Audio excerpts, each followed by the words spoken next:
Assalamualaikum warahmatullahi wabarakatuh. Hikayat para sahabat, ketabahan dalam menghadapi kesulitan dalam mendakwakan agama.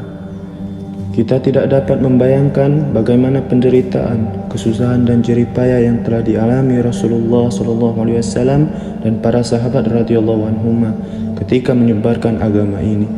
Untuk mencapai taraf seperti usaha dan semangat mereka, kita yang bodoh ini sudah pasti akan mendapat kesulitan. Kisah kehidupan mereka telah banyak ditulis dalam kitab-kitab sejarah, namun sangat jauh untuk diamalkan dalam kehidupan kita. Bahkan sekedar mengetahuinya saja kita tidak mau berusaha. Akan diceritakan beberapa kisah mereka sebagai suri teladan bagi kita. Kisah-kisah itu akan kami awali dengan kisah Rasulullah SAW. Semoga dengan mengisahkannya akan menjadi sebab keberkahan. Kisah dakwah Rasulullah SAW ke Taif. Setelah 9 tahun Muhammad diangkat sebagai Rasulullah, beliau masih menjalankan dakwah di kalangan kaumnya sendiri di sekitar kota Makkah untuk mengusahakan hidayah serta perbaikan kaumnya. Tetapi hanya sebagian kecil saja orang yang mau memeluk agama Islam atau bersimpati kepadanya. Selebihnya selalu berusaha dengan segala daya upaya untuk mengganggu dan menghalangi beliau dan pengikut-pengikutnya. Di antara mereka yang bersimpati dengan perjuangan Nabi adalah Abu Thalib, paman beliau sendiri. Namun sayangnya ia tidak pernah memeluk Islam sampai akhir hayatnya. Pada tahun ke-10 setelah kenabian, Abu Thalib wafat. Dengan wafatnya Abu Thalib ini, pihak kafir Quraisy merasa semakin leluasa mengganggu dan menentang Nabi SAW. Taif merupakan kota terbesar kedua di kawasan Hijaz. Di sana terdapat Bani Syakif, suatu kabilah yang cukup kuat dan besar jumlah penduduknya. Rasulullah SAW pun berangkat ke Taif dengan harapan dapat membujuk Bani Syakif untuk menerima Islam. Dengan demikian, beliau akan mendapatkan tempat perlindungan bagi pemeluk-pemeluk Islam dari gangguan kafir Quraisy. Beliau pun berharap dapat menjadikan Taif sebagai pusat kegiatan dakwah. Setibanya di sana, Rasulullah SAW mengunjungi 3 tokoh Bani Syakif secara terpisah untuk menyampaikan risalah Islam. Namun yang terjadi, mereka bukan saja menolak ajaran Islam, bahkan untuk mendengar perkataan Nabi SAW saja mereka tidak mau. Rasulullah SAW diperlakukan secara kasar dan biadab. Sikap kasar mereka itu sungguh bertentangan dengan kebiasaan bangsa Arab yang selalu menghormati tamunya. Dengan terus terang mereka mengatakan bahwa mereka tidak senang Rasulullah SAW dan pengikutnya tinggal di kota mereka. Semula Rasulullah SAW membayangkan akan mendapatkan perlakuan yang sopan diiringi tutur kata yang lemah lembut. Tetapi ternyata beliau diejek dengan kata-kata kasar. Salah seorang di antara mereka berkata sambil mengejek, "Benarkah Allah telah mengangkatmu menjadi pesuruhnya?" Yang lain berkata sambil tertawa, "Tidak dapatkah Allah memilih manusia selain kamu untuk menjadi pesuruhnya?" Ada juga yang berkata, "Jika engkau benar-benar seorang nabi, aku tidak ingin berbicara denganmu, karena perbuatan demikian itu akan mendatangkan bencana bagiku.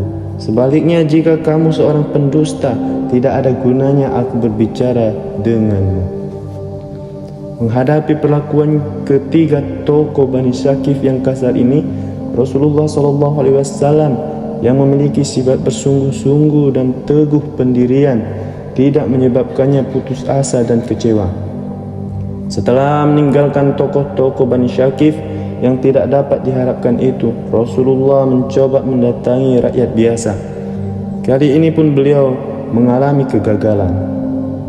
Mereka mengusir Rasulullah dari Taif dengan berkata, "Keluarlah kamu dari kampung ini dan pergilah kemana saja kamu suka." Ketika Rasulullah menyadari bahwa usahanya tidak berhasil, beliau memutuskan untuk meninggalkan Taif. Tetapi penduduk Taif tidak membiarkan beliau keluar dengan aman.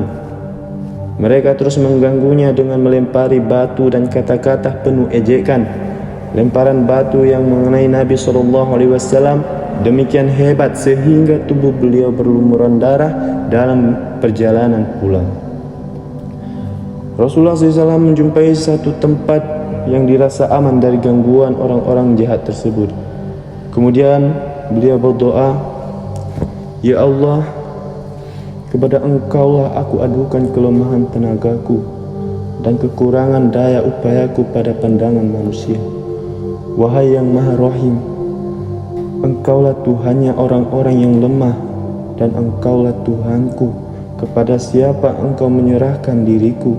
Apakah kepada musuh yang akan menerkam aku, atau kepada keluarga yang Engkau berikan kepadanya urusanku? Tidak ada keberatan bagiku, asalkan Engkau tidak marah kepadaku, sedangkan afiatmu lebih luas bagiku. Aku berlindung dengan cahaya wajah-Mu yang mulia, yang menyinari langit dan menerangi segala yang gelap, dan atasnya lah teratur segala urusan dunia dan akhirat. Dari turunnya murka-Mu kepadaku atau turunnya ketidakridhoan-Mu kepadaku, jauhkanlah murka-Mu hingga Engkau ridho. Tidak ada daya dan upaya melainkan denganmu." Demikian sedihnya doa yang dipanjatkan kepada Allah oleh Nabi SAW, sehingga Allah mengutus malaikat Jibril alaihissalam untuk menemuinya.